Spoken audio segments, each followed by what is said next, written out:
안녕하십니까, 정지훈입니다. 2020년 4월 23일 장전 체크포인트입니다. 전날 뉴욕 시장은 괜찮게 좀 마무리가 됐습니다. 다우지수 같은 경우는 1.99%, 2% 가까이 상승을 했고요. S&P 500은 2.29%, 나스닥 시장은 2.81% 상승으로 마무리가 됐고, 필라델피아 반도체 지수는 5.88% 상승으로 마무리가 되는 그런 모습들을 좀 보였습니다. 최근에 시장에서 문제가 됐던 그런 부분들이 유가였었어요. 유가에 대한 부분들 때문에 증시에 있어서의 불안 요인으로 작용을 하고 있는 그런 모습들이었었는데요. 일단 다행히 전날, 유가가 급등으로 좀 마무리가 되는 그런 모습들을 좀 보였습니다. 사상 처음으로 유가가 마이너스까지도 떨어지기도 했었었죠. WTI 6월물 유가 같은 경우는 19% 상승을 하면서 마무리가 좀 되는 그런 모습들을 좀 보였고요. 장중 뭐 40% 정도까지 상승을 해주는, 급등을 해주는 그런 모습들을 좀 보였습니다.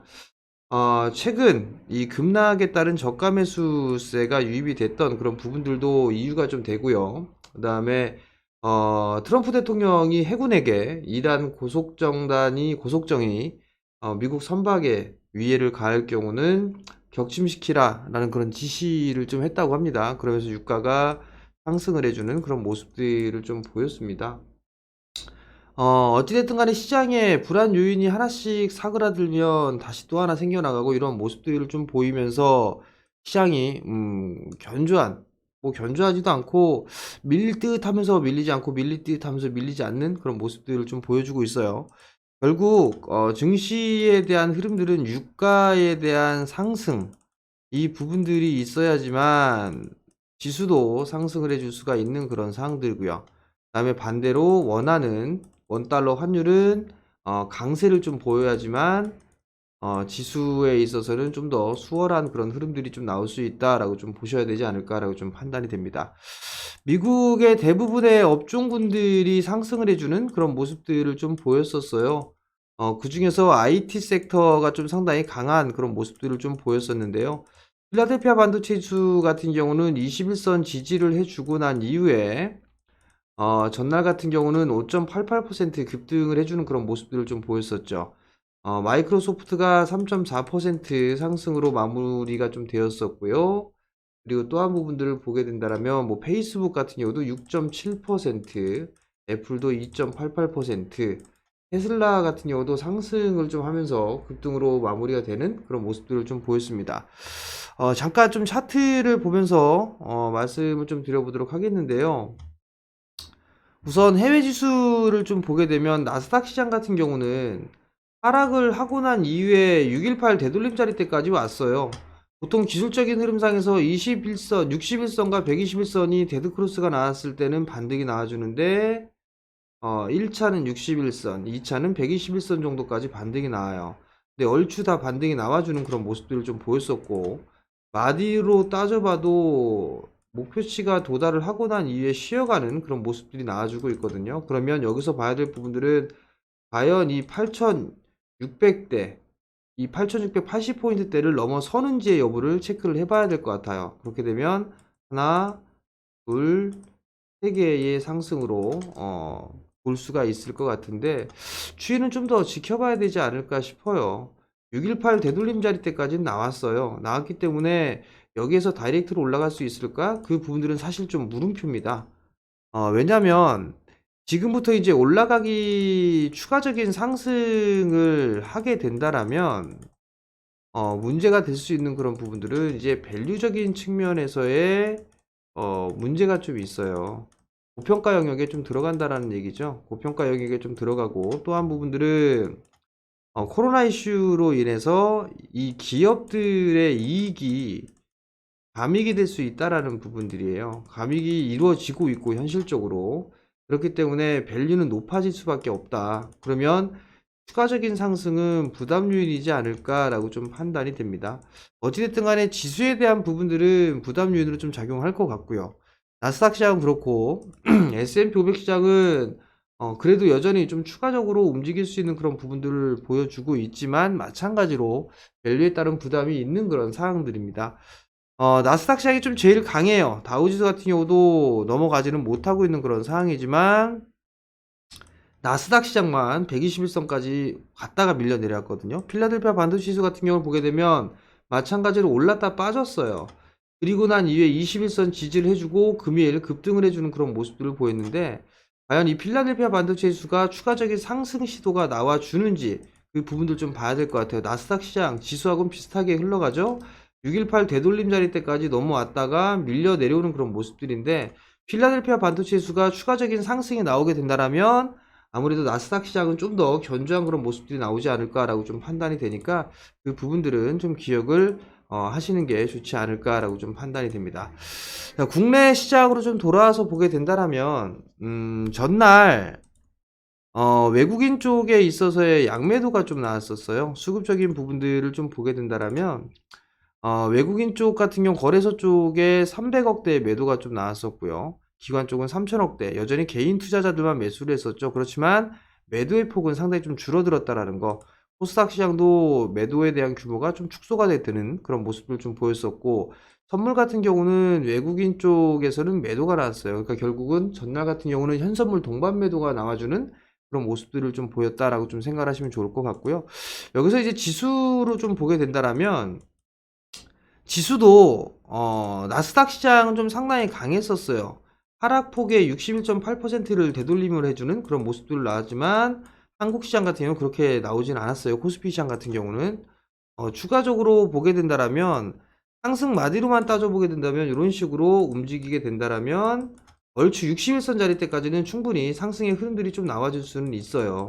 아직까지는 나와줄 수는 있지만 21선 이 자리대까지 밀릴 수 있는 그런 자리대가 있겠죠. 근데 만약에 요번에 이제 조정기로 들어간다면 21선에 대한 지지 이 부분들보다도 좀 이탈을 해주는 그런 모습들이 나올 가능성이 높다. 그럼 지수 같은 경우는 여기서 추가적인 상승 시도가 나오겠지만 제한적이지 않을까라고 좀 판단이 돼요. 무작정 다 올라가지는 못할 것 같고 어느 정도 이 박스권 밴드에서 움직이지 않을까라고 좀 판단이 되니까 그 부분들 좀 기억을 하시면 좋을 것 같겠고요. 코스닥 시장 같은 경우는 거래소 시장보다 월등히 강한 그런 모습들을 좀 보여주고 있어요.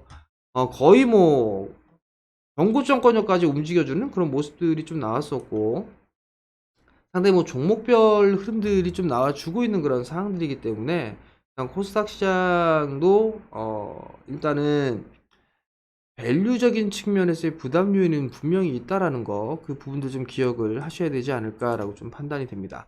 자, 그럼 오늘 대응을 해야 될 전략 부분들을 좀 살펴보게 되면 보통 미국 시장이 상승으로 마무리가 됐어요. 그렇게 된다면 한국 증시의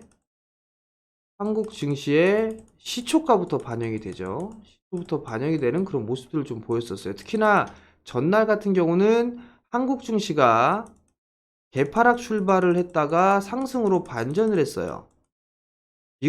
미국이 상승을 했던 그 부분들을 먼저 선반영이 되어진 상황이란 말이에요. 그렇기 때문에 여기서 뭐 추가적인 급등이 나온다거나 추격 매수라거나 이런 부분들은 자제를 하는 그런 전략이 좋지 않을까라고 좀 판단이 되거든요. 그러니까 그 부분도 좀 기억을 하시고 오늘 삼성전자의 흐름들을 좀 봐야 되지 않을까 싶어요. 삼성전자를 포함해서 SK 하이닉스를 포함해서 IT 쪽 섹터들, IT 섹터가 그래도 좀 괜찮지 않을까라고 좀 판단이 되고요. 여전히 성장 섹터로 볼 수 있는 부분들은 5G 그리고 2차 전지예요. 2차 전지, 그 다음에 반도체, 디스플레이 뭐 이렇게 볼 수가 있겠죠. 그럼 결국은 이들 종목군들의 흐름들이 나올 수가 있는데 여기에다 추가적으로 정부 정책이라든가 이런 부분들이 가미가 되겠죠. 그리고 또 하나는 바이오 섹터들 이렇게 좀 볼 수가 있을 것 같은데 대체적으로 보게 되면 목표치가 일부 도달을 했어요. 목표치가 도달을 했던 그런 사항들이라 조정을 감히 염두를 해둔 그런 필요성도 충분히 있다.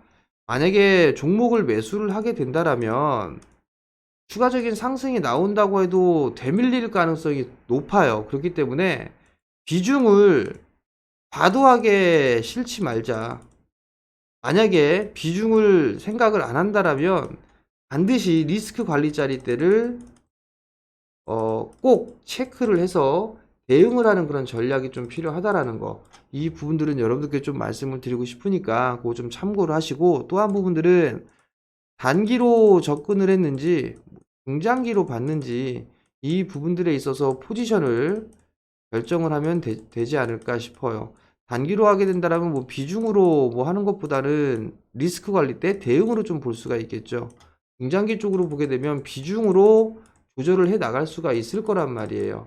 많이 올라가는 것 같으면 일부만 소량만 매수를 해놓고 난 이후에 뭐 조정을 받았을 때 뭐 예를 들어서 뭐 10% 밴드에서 2배수 매수를 한다든가 뭐 이런 식으로 전략을 세울 수가 있을 거예요. 그러니까 그러한 부분들을 좀 기억을 하시고 단기 쪽인지 중장기 쪽인지 이 부분들을 좀 구분을 하셔가지고 대응을 하시는 게 좋지 않나라고 좀 판단이 되니까 그 부분들 좀 기억을 하시고요. 지수를 놓고 봤을 때 오늘 외국인 쪽에서의 매수가 유입이 돼주는지를 좀 봐야 될 것 같아요. 지금 지수가 어 지금 그나마 하방 경직을 보여주고 있고 잘 밀리지 않는 부분들은 대기 자금이 있어서 그래요. 풍부한 대기 자금 때문에 개인들의. 그런데 급등 올라가지 못하는 이유는 외국인 때문에 그래요.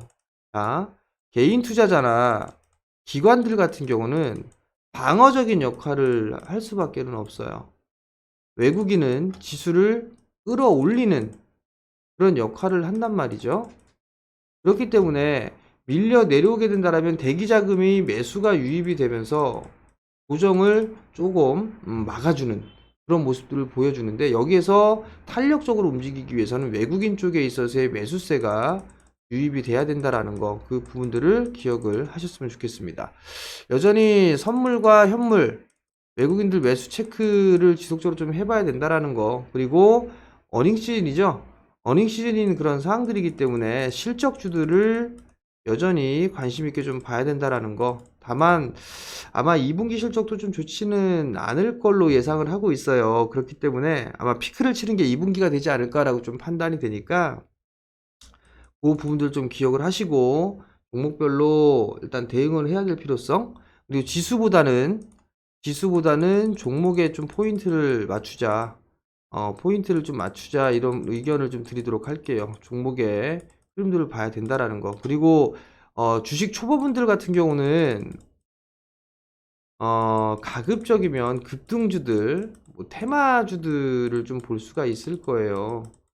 손절이 안 되는 그런 부분들이 많기 때문에 주식을 하신 지가 얼마 안 되신 분들은 테마주라든가 이격이 과도하게 벌어져 있는 그런 종목은 자제하는 그런 전략이 좀 필요하지 않을까라고 좀 판단이 되고요. 또 한 가지, 현금을 가져가고서 매수를 못 하고 있다가 최근 들어서 따라 들어가시는 분들이 많아요. 보니까 비중을 좀 서서히 좀 하셨으면 좋겠어요. 한꺼번에 많이 들어가지 마시고 그 분들 꼭 기억을 하시고요.